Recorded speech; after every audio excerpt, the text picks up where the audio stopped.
Well, good morning or good afternoon all, depending on what time zone you happen to be residing in. This is Ryan Weiser with Lawrence Berkeley National Lab, and I have the pleasure of helping to moderate the webinar today. And in so doing, we'll shortly be turning the controls over to my colleague, Galen Barbos, who will be leading really the meaty substance of today's event. Before turning it over to Galen, though, just a couple of logistical notes. First, as is typical, all of you listening into this webinar are currently in and will remain in listen-only mode. We do hope to have some time at the end of the webinar for some question and answer, though. And so if you do have questions that develop during the course of the webinar or after Galen is completed with his presentation, we would simply ask you to insert those into the chat box on your screen. And I'll be returning towards the end of the hour to go through at least some subset of the questions received in the final minutes before we close it out. The second thing to note is that the underlying report on which this webinar is based is available online. You can see a link to the Electricity Markets and Policies publications page here on the first slide. If you go to that link, you will readily find the underlying report on which the webinar is based. And I should also note that the webinar is being recorded, and it will migrate to that same web link in the days ahead. So for those of you who like what you hear from Galen today, you have the opportunity, if you so choose, to see and listen to him over and over again. As you wish. And with that, let me now turn the controls over to Galen and the main event. Galen, take it away. Great. Thanks, Ryan. Welcome, everybody. This paper, which we released a couple weeks ago, is in some sense about time management, hence the spirally clock here. We can all relate to the experience of feeling like you never have enough time to do everything that you want, and often if you're not being deliberate about how you spend your time, you can end up spending all of it dealing with whatever happens to be kind of clamoring for the most attention. And the same dilemma also exists for public utility commissions and utilities and consumer advocates and all of the other entities involved in oversight and management of electric utilities. And so the overarching goal of this paper is really to try to help these entities, in effect, prioritize their efforts. I think we're all aware that distributed solar has been growing rapidly in recent years, at least in some places. And that's given rise to concerns about potential cost shifting between solar customers and non-solar customers. Partly because of those concerns, we've seen lots of proposals over the past few years seeking to make rather significant changes to net metering rules or rate structures for solar customers, whether that's increased customer charges or demand charges or other kinds of fees. These proposals tend to be quite contentious and complicated and often absorb a substantial amount of time and administrative resources. At the same time, there are, of course, lots of other important issues that also impact customer rates and in some cases might have a much larger impact. And so really what we're trying to do in this paper is to offer some simple metrics and benchmarks that are intended to provide a bit of intuition about the relative significance of distributed solar compared to other issues that also affect electricity rates. The goal being ultimately to help regulators and others kind of prioritize how much of their time they want to be devoting to this issue versus other issues. This paper treads into some somewhat treacherous territory, and so I want to be really clear up front about what it does and doesn't do. So methodologically, this is not an elaborate modeling exercise, okay? The numbers that I'll be citing come from existing literature or from kind of back of the envelope style analyses. This is definitely not an exercise in precision, but again, really is intended to provide a rough sense of scale. The paper is also very narrow in its scope. We're focused here on distributed solar, but certainly some of the same questions and issues exist for other kinds of distributed energy resources. We're also focused narrowly on this issue of cost shifting or retail price effects. But that's just one of the many motivations underlying rate reform efforts. And so the conclusions from this work really speak more to how central this question of cost shifting should be within those rate reform efforts, rather than whether those rate reforms ought to be taking place in some broader sense. Third, in focusing on these retail price effects, it's also really important to distinguish that from any kind of cost-benefit analysis, right? Just because a particular resource or policy or activity increases electricity prices doesn't necessarily mean it's a bad thing. Ultimately, those rate impacts have to be weighed against corresponding benefits, and that's just not what this paper does. And then last, at various points in this presentation, I'll be referring to the value of solar, and we'll be referencing some of that literature. And I just want to be clear that this work is definitely not about the value of solar or how it should or shouldn't be defined, but we do kind of rely on that concept at different points. So the rest of the presentation will proceed as shown here. I'm going to start by providing just a bit of context, pretty high level, about how electricity prices in the US have evolved over time, what some of the main drivers have been for those trends, and where they're currently projected to go. So here we see a nice long time series of US average retail electricity prices. This is the all-in price rolled up into a cents per kilowatt hour number. In nominal terms, the dashed line, electricity prices have, of course, risen over time, sometimes faster than inflation, sometimes slower, but on average by about 3% per year. Real inflation-adjusted prices, however, have sort of oscillated over time. That's the solid line at the top. Currently, real inflation-adjusted prices are actually just about equal to the long-term average, roughly 10 cents per kilowatt hour. Looking back over time, though, you can see some pretty dramatic swings, beginning with the sharp upturn with the oil price shocks in the 1970s, followed by then several decades of steadily declining real prices. Right around the year 2000, though, you can see we hit sort of an inflection point. And since then, prices, at least on average in the U.S., have been gradually rising, albeit with some fits and starts there. This evolution in electricity prices, it reflects a whole host of different factors, and the paper discusses some of those at a high level. For this presentation, though, I'm just going to delve into one of them, and that's slowing load growth over the past 10 or 15 years. And I want to focus on that just because that's essentially what we're talking about with distributed solar. So I think the key point to note is that utility load growth has been slowing for some time. In the figure on the left, we show retail electricity sales by region. These are indexed. Don't worry too much about which line corresponds to which region. The point here is simply that most regions have seen very little load growth over the past decade or so. And there have been a number of different contributors here. You can kind of see the mark of the recession in 2008 with some kind of very discernible dips. But for many regions, flat load growth really extends quite a bit further back in time than that. There are obviously some longer-term structural shifts in the economy. And then last but not least, energy efficiency has been a pretty key driver here. You can see that in the figure on the right, where we show total U.S. electricity sales in the solid line, and then the dashed line effectively adds back the efficiency savings from utility programs and from federal appliance efficiency standards. Those efficiency savings certainly don't make up the entirety of the difference between historical load growth and what actually occurred, but you can see it's a pretty decent share.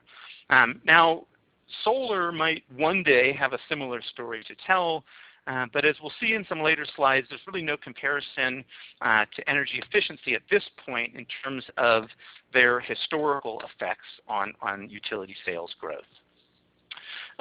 So kind of returning to electricity price trends, As we saw, average electricity prices in the U.S. have been on a slight upward trajectory since about 2000. Recent projections, in this case EIA's latest reference case forecast, shows more or less continuation of those trends. That is, very slightly increasing real prices. That's the solid line in the right-hand figure. Now, some might consider that encouraging news in the sense that it's not dramatic forecasted increase. At the same time, it's also not a return to kind of the bygone era from the latter decades of the 20th century when real prices were steadily declining. Instead, it would seem that the year 2000 was sort of the beginning of a new normal, at least kind of based on this forecast. Now, of course, some regions are expected to see greater price escalation than this national average. And in any case, this forecast is just that, right? A forecast, and there are tons of uncertainties.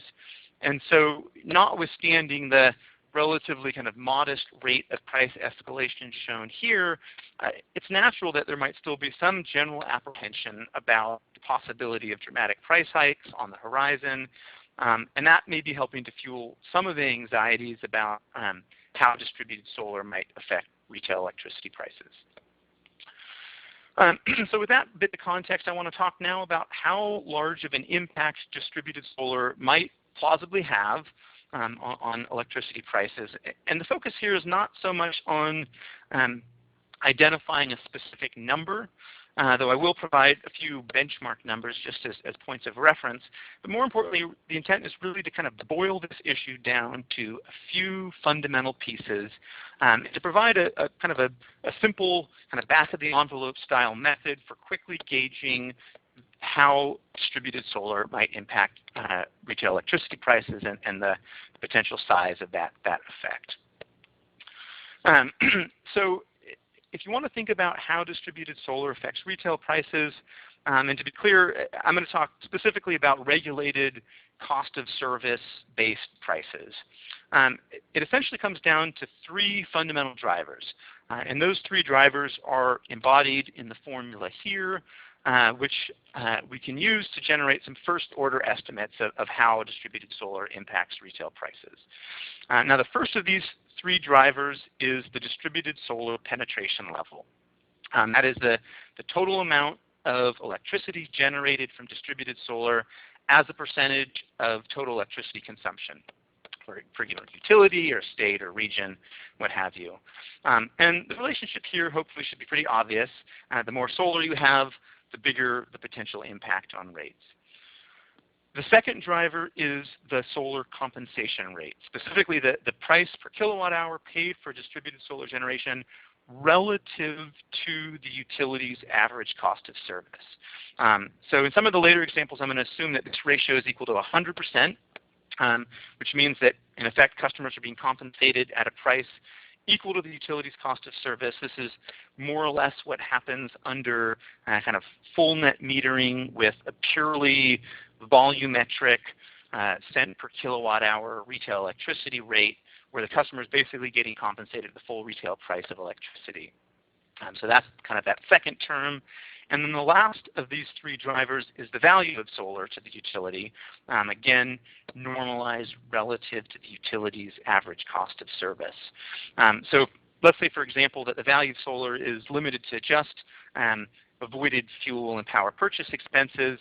In that case, then this number might be somewhere on the order of, say, 40% or 50%.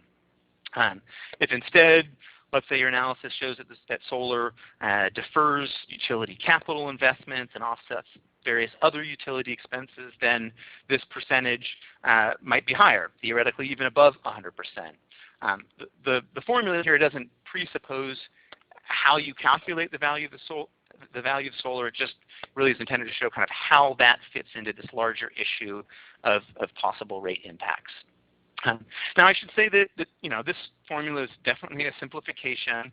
There are lots of nuances to the rate-making process that aren't captured here, but nevertheless, it kind of provides a decent first-order approximation of how distributed solar impacts retail rates. So the curves here, these just kind of plot out the formula. and provide a visual sense for the basic relationship. I don't want to kind of belabor this too much, but I do want to just kind of use these curves to quickly illustrate how one could locate a particular case on these curves. So both of these figures show the percentage change in average prices, that's on the y-axis, as a function of distributed solar penetration level. And then each of the lines corresponds to a particular value of solar to cost of service ratio. The figure on the left is the case where solar compensation is just equal to the utility's cost of service. So this is, again, kind of full net metering with purely volumetric rates. So just to say a totally hypothetical example, if the value of solar was 50% of the cost of service, so that VOS to cost ratio equals 50% line, and solar penetration was, say, 20%, so very high, then you'd end up with a 10% increase in retail electricity prices. If instead the value of solar were equal to, let's say, 150% of the cost of service, then you'd end up with a 10% decrease in electricity prices. So hopefully you can kind of see that on that left-hand curve. Figure on the right corresponds to the case where solar compensation is instead equal to just 50% of the utility's cost of service. And you can think about this as a situation where the utility recovers half of its revenue requirements through fixed customer charges. And in this case, you can see the curves are all shifted downward. So this is all very generic. In the next couple slides, I want to talk about actual penetration levels and bring in the results from some existing value of solar studies, and use that information to develop a few benchmark numbers that could serve as useful reference points. So in terms of current distributed solar penetration, the reality is that for the vast majority of utilities, we're talking about extremely small numbers. It's sometimes hard to appreciate that, especially for those of us who are working on solar-related issues on a regular basis. But there are really only a small handful of utilities that have reached penetration levels of any kind of real appreciable size. You can see that in the tables here, which show net metered PV generation as a percentage of retail electricity sales for the top 10 utilities. Among this top 10, only 8 have even gotten to 5% penetration, and then a few of those, all in Hawaii, have gotten to 10%. But the average for all U.S. utilities is just 0.4%. And most utilities are actually quite a bit below that. And so just based on penetration levels alone, we'd expect for really the overwhelming majority of utilities, the level of distributed solar just is too small currently to have any discernible effect on rates. Now, of course, solar is growing fast and will presumably reach some threshold of significance for a larger number of utilities at some point in the future. Looking across a number of recent industry forecasts, total U.S. distributed solar is expected to reach somewhere between 2% and 4% of U.S. retail electricity sales by the year 2030. Again, that's compared to about 0.5% today. But that aggregate growth is likely to be concentrated within really a pretty small set of states. The data shown in the figure here are from one specific industry forecast, in particular NREL's latest Standard Scenarios report, and it shows state-level distributed solar penetration rates in 2030. This is actually just for the contiguous U.S., so Hawaii and Alaska excluded. And so you can see among these 48 states that there are 3 that get to 10% by 2030, and then a number of others, it looks like 7 others that get to 5%. But most states are still below 1%, and many well below that. So even looking out to 2030, it's important to recognize that there are just likely to remain large swaths of the country where distributed solar is just too deep in the noise to really register any real effect on rates. Now, for those states or utilities that have reached or anticipate reaching higher penetration levels, in those cases, questions about the value of solar do become relevant. There have been lots of value of solar studies conducted for different states or utilities in recent years. The table here, which please don't worry about actually digesting, lists many of these recent studies. What we've done is just to take the results of those studies and tabulate the corresponding value of solar to cost of service ratio. That's what the percentage numbers represent.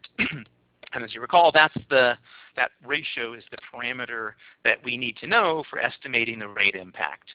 Now these studies, as those that are familiar with them know, they tend to vary quite a bit one from another in terms of the set of different value categories that are included.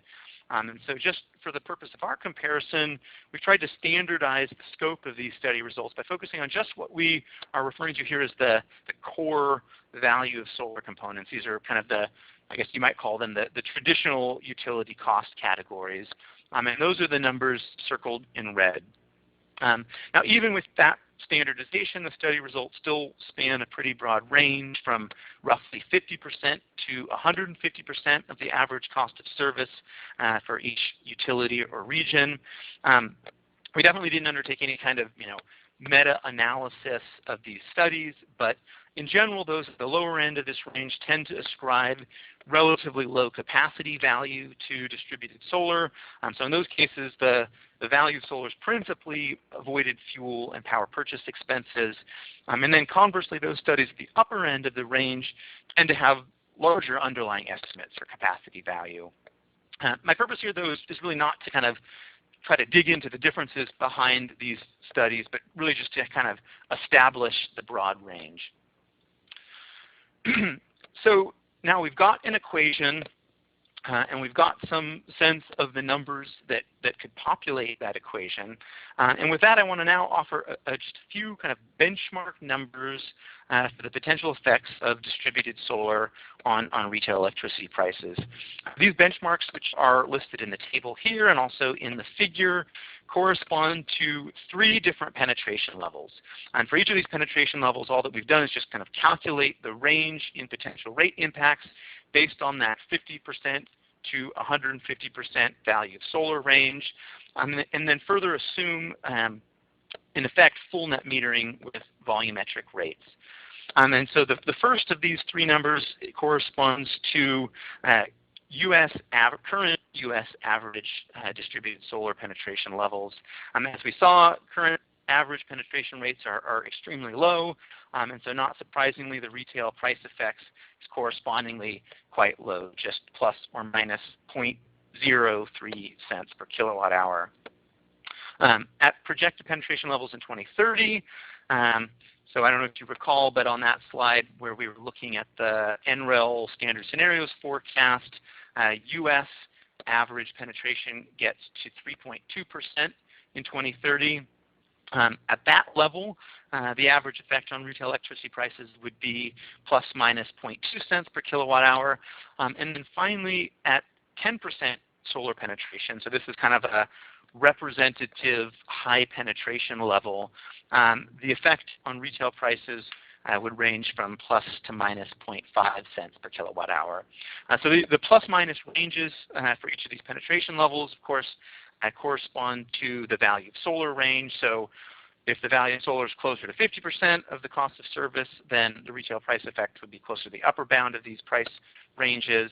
And conversely, if the value of solar were closer to the 150% level, then the retail price effects would be closer to the lower end, the minus end of these ranges, in which case you'd see a reduction in electricity prices. As I said, for the purpose of these benchmarks, we assumed that all of the distributed solar was compensated at the full retail price of electricity, in other words, net metering with volumetric rates. That kind of rate structure and compensation mechanism is arguably most applicable to residential customers. For commercial customers, which typically have rates with demand charges, the solar compensation rate and the effects on retail electricity prices would tend to be lower than the ranges here. So I think probably safe to kind of associate these benchmarks more so with residential customers than commercial. So now I want to move on to what is, in some sense, really kind of the main point of this paper, which is to develop some intuition around how distributed solar compares to other factors that also affect electricity prices. And in particular, I'm going to talk about the 5 items listed here: energy efficiency programs, natural gas prices, renewable portfolio standards, state and federal carbon policies, and capital expenditures by electric utilities.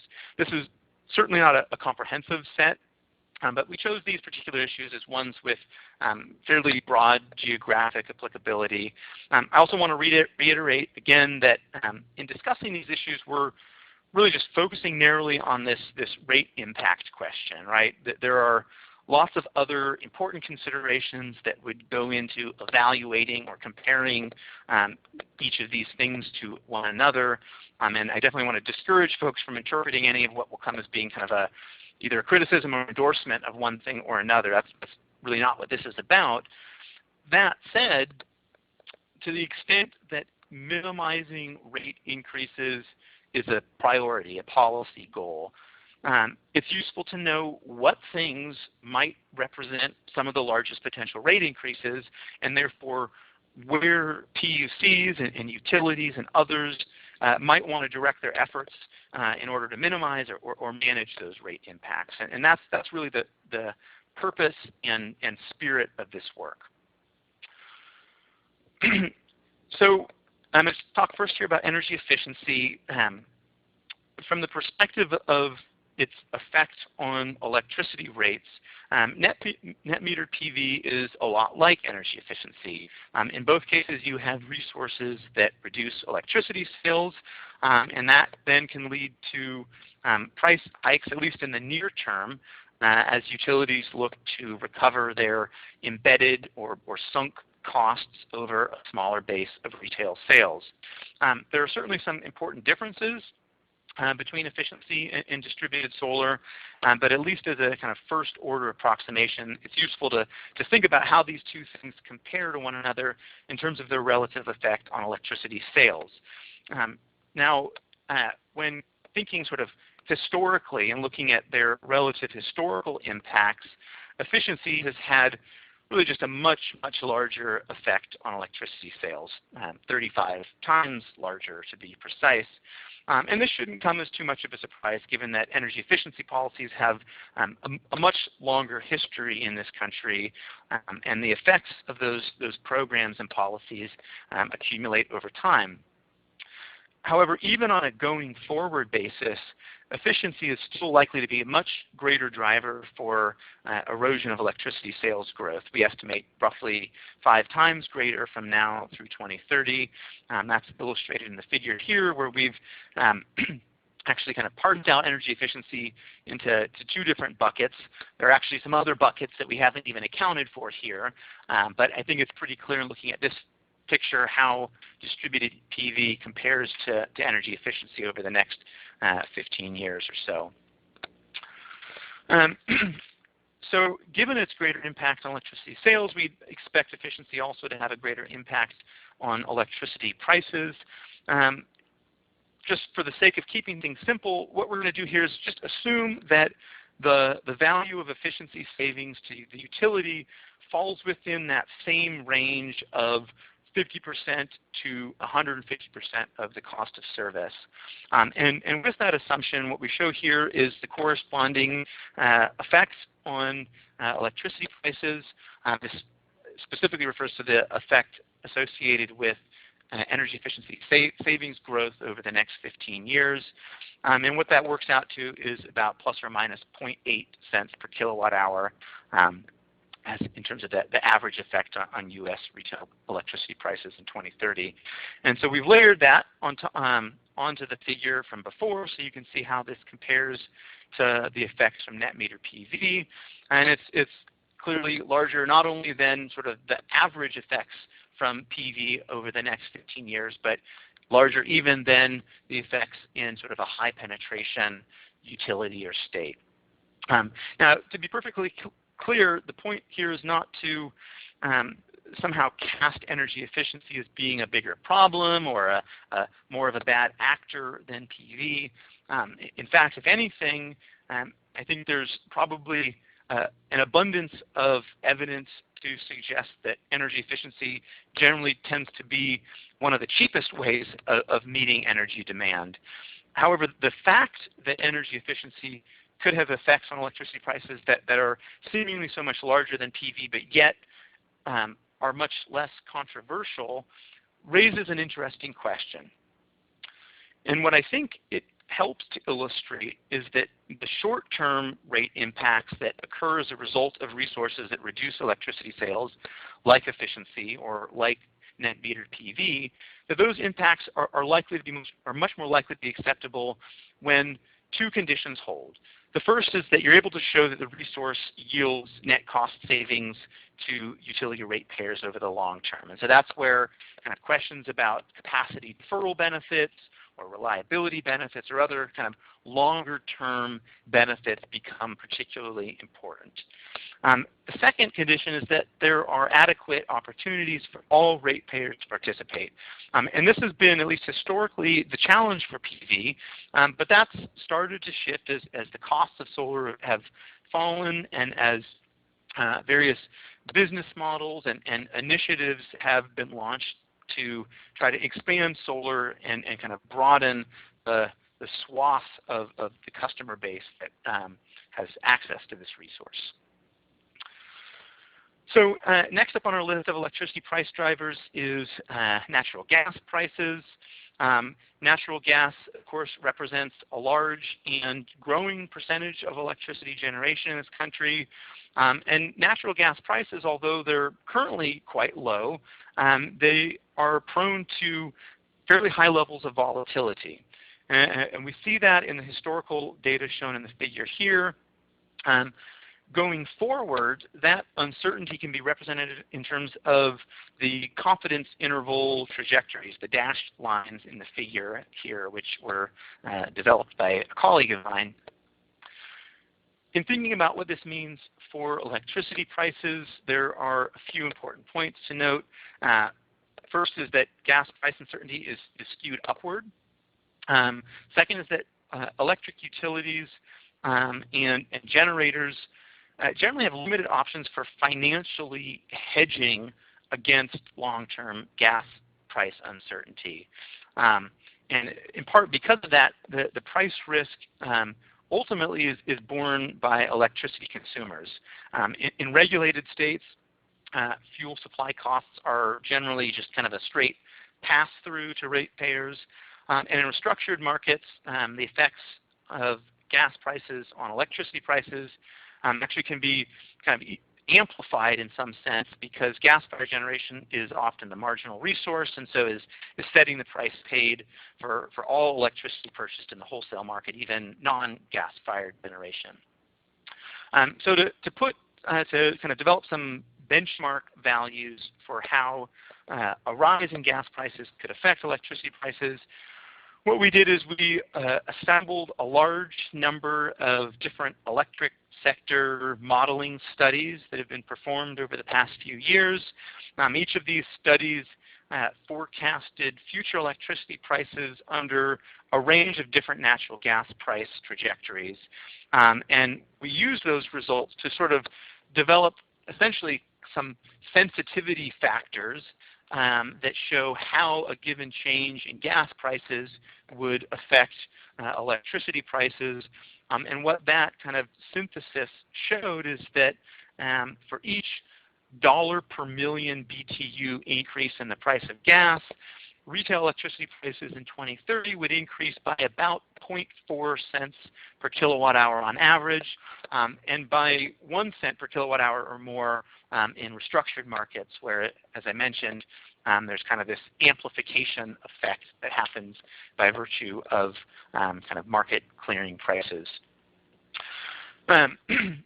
So we can then apply that sensitivity factor to the gas price confidence intervals and develop something like kind of a probabilistic range for how gas price uncertainty translates to electricity price uncertainty. And that's what the new range added to the figure here shows. So in other words, if gas prices were to follow the lower confidence interval trajectory, which hits $2.20 per million BTU in 2030, then U.S. average electricity prices would be 0.5 cents per kilowatt hour lower than expected. And conversely, if gas prices were to follow that upper confidence interval trajectory, then average electricity prices in the U.S. would be about 0.8 cents per kilowatt hour higher than expected. So that's what the band in the figure represents.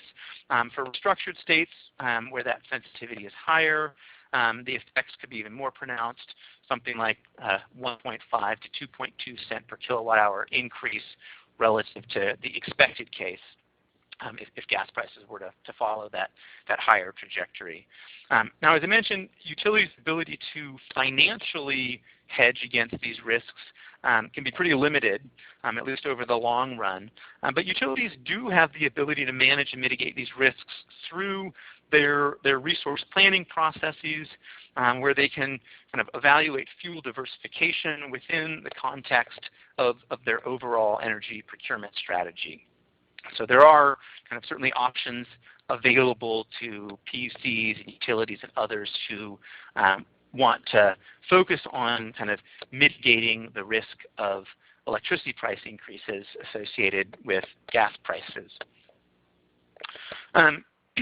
Renewable portfolio standards currently exist in 29 states plus the District of Columbia. One of the common kind of concerns about these policies is they might increase rates for electricity consumers. We actually do quite a bit of work kind of tracking and compiling data on this. And in looking at compliance cost data that utilities submit to their PUCs, that data actually tends to show that, at least historically, these rate impacts have been pretty small, averaging about 0.1 cents per kilowatt hour.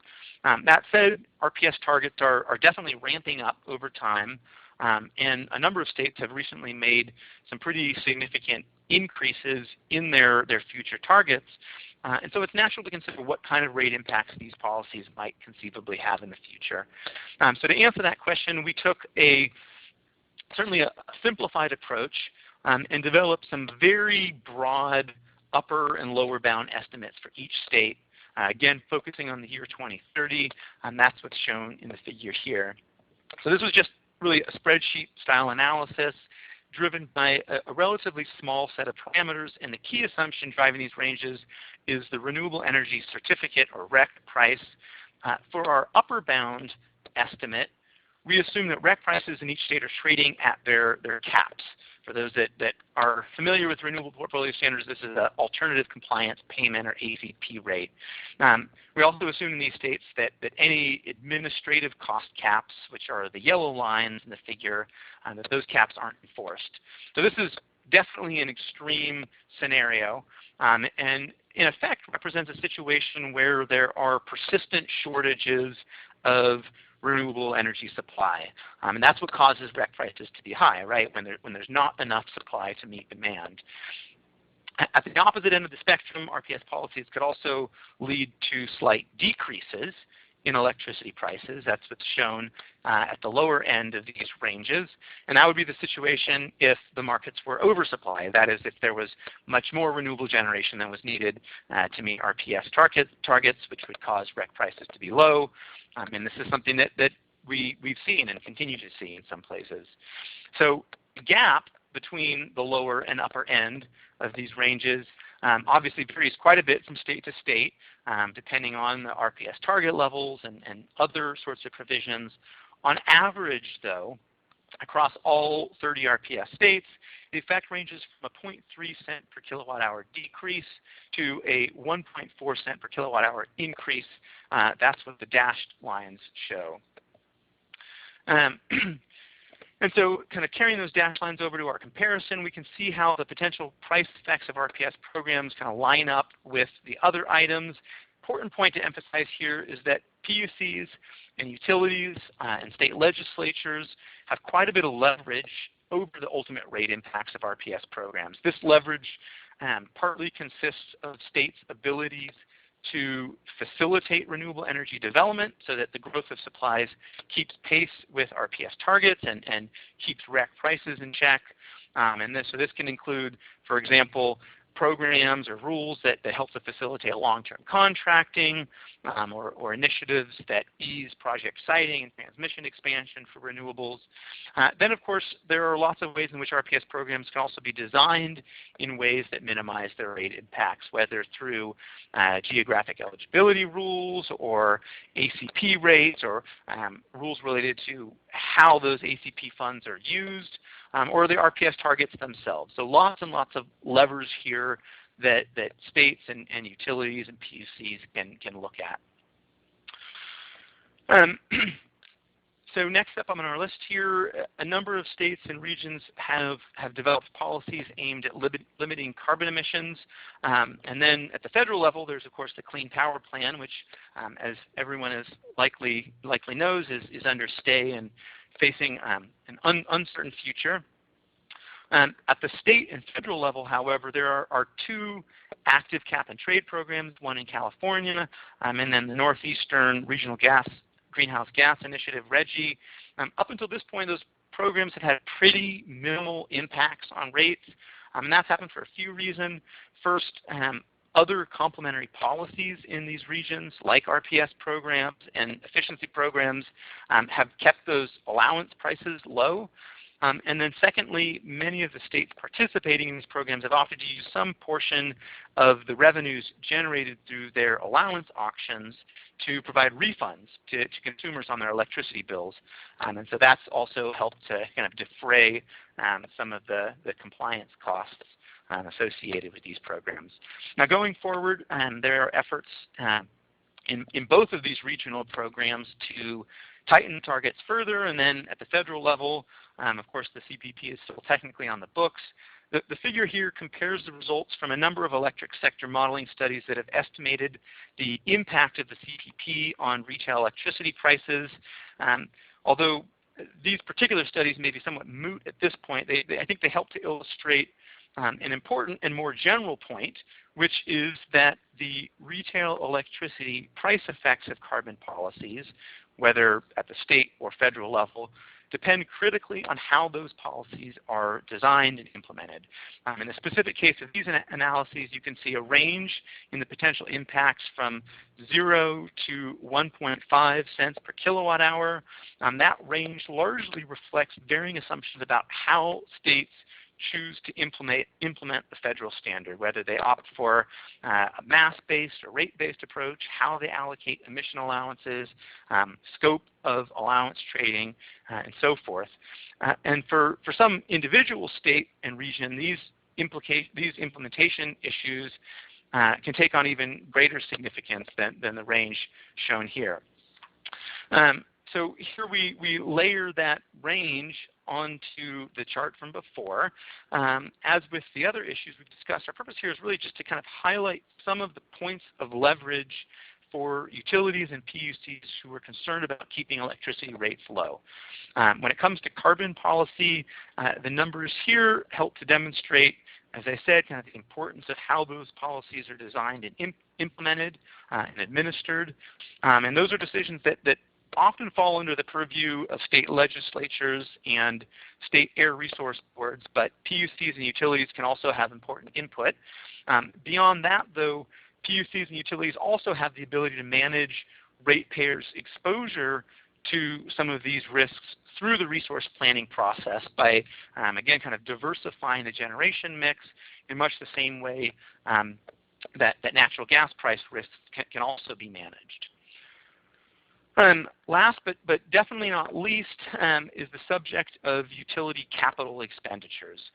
So capital expenditures throughout the electric industry have been on a steady rise over the past 10 to 15 years. That's in real dollars. And that's happened despite the fact that, as we saw, load growth has been relatively flat. Most of that Capex growth has been on the wires side, transmission and distribution, rather than generation, though certainly there's been Capex growth on the generation side as well. Within a regulated cost of service setting, capital expenditures put upward pressure on electricity rates because those capital costs are added to the utility's rate base, and the annual revenue requirements are increased accordingly. In the chart here, we see how these Capex-related increases have evolved over the past 15 years. And what the chart shows is within each year, the average increase in utility revenue requirements authorized within rate cases approved in that year, that over that 15-year period, those revenue requirement increases have averaged about 0.3 cents per kilowatt hour per utility rate case. So if you figure a utility files a new rate case every 3 years on average, this is basically a 0.1 cent per kilowatt hour increase in revenue requirements each year. Now this increase in revenue requirements, how that translates to retail electricity prices depends on how fast sales are growing. Historically, utility sales were growing faster than revenue requirements, and so rates were going down over time even though utilities were adding costs to their rate base.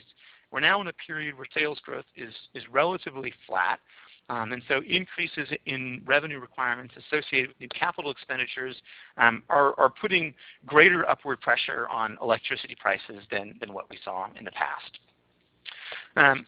So to develop some benchmarks for how future Capex might affect retail electricity prices, we considered two potential trajectories of utility Capex from now until 2030.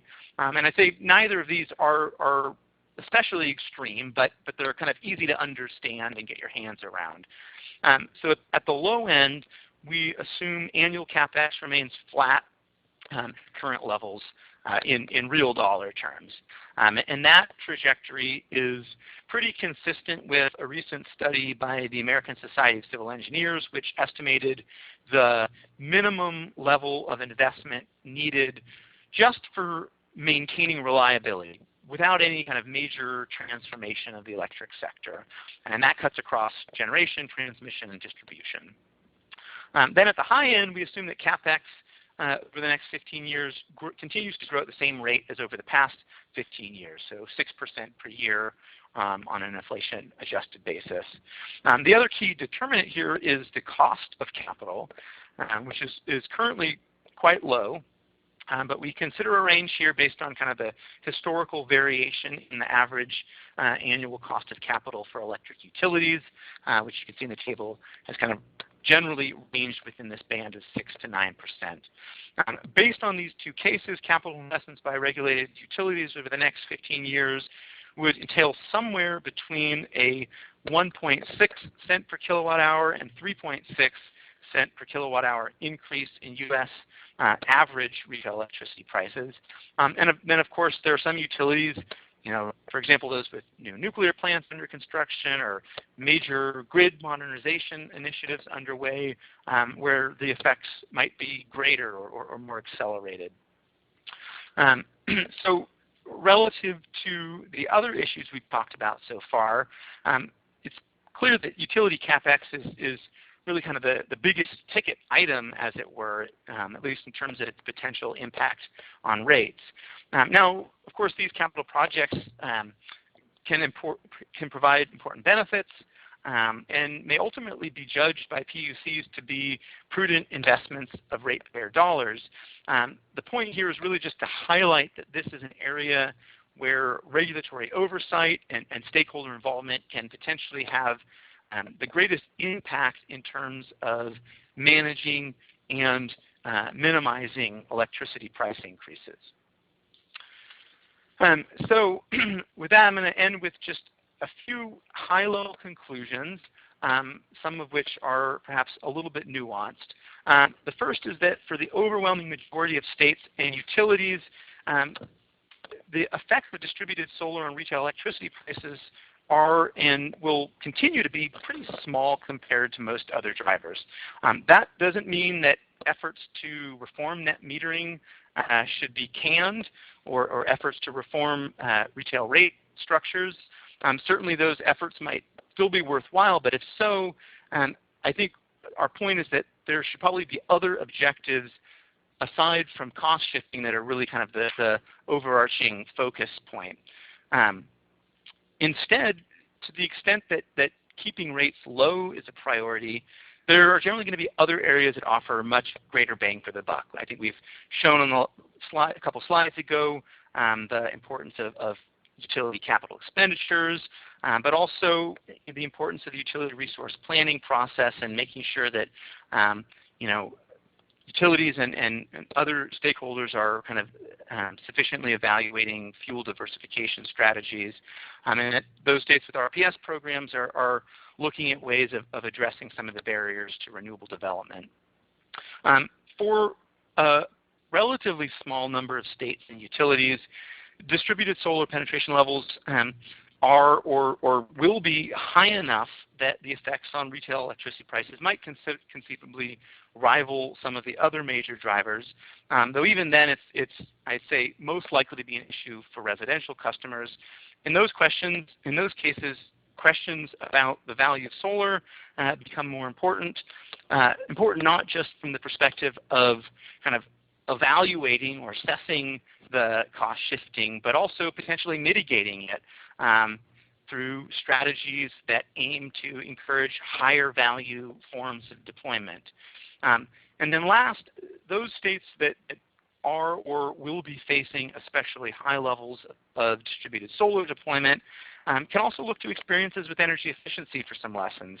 As we saw, energy efficiency has had a much larger impact on electricity sales, but concerns about kind of the short-term rate impacts from efficiency have generally been a little bit less contentious or less severe, and that's in part because energy efficiency is seen as being highly cost-effective over the long run, and because it's broadly accessible across the customer base. Distributed solar may or may not ever kind of achieve total parity with energy efficiency in terms of those two issues, but it's certainly moving in that direction, both because solar costs are falling, but also because of kind of the many different initiatives underway that are aimed at expanding solar into kind of lower and moderate income customer demographics, as well as kind of technological transformations that are taking place and producing kind of higher value forms of solar deployment. And so I think as those trends continue, some of the cost shifting concerns about distributed solar might naturally kind of subside. So with that, I'm going to end here. I apologize, we haven't left much time for Q&A. I see that there are some questions and answers in the queue. I guess maybe before getting to one or two of those, I'll just again point you all towards the URL where you can download the report and where a recording of this webinar will ultimately be deposited. Feel free to contact me. Please sign up for our email list. And if you like to receive tweets, you can follow us on Twitter. So with that, Ryan, looks like maybe you have a couple things queued up if you want to send one or two my way. Yeah, we'll do. Thanks. And if other folks have questions, feel free to enter them in. We are only going to have time for one or two of them, but you can see Galen's email address on the screen in front of you if we don't get to your question. So I guess one question related to RPS policies where we find a potential rate increase accordingly. How do you look at that given the fact that wind and solar in particular, those costs have declined pretty substantially over time? So what are the mechanisms by which RPS policies might raise rates in the worst case scenario given those cost declines? Yeah, no, that's a good question. And I think it's important here to distinguish between regulated states where compliance with RPS programs tends to happen through kind of long-term power purchase agreements and restructured states where compliance tends to happen through purchasing unbundled renewable energy certificates. In that latter case, those states that rely primarily on unbundled RECs, RECs are a commodity. They're a market that reflects supply and demand, and they can become, at least over the short run, kind of divorced from the underlying cost of the resources. And so you can see states where, for whatever reason, RPS supplies aren't keeping pace with demand, that is to say the RPS target.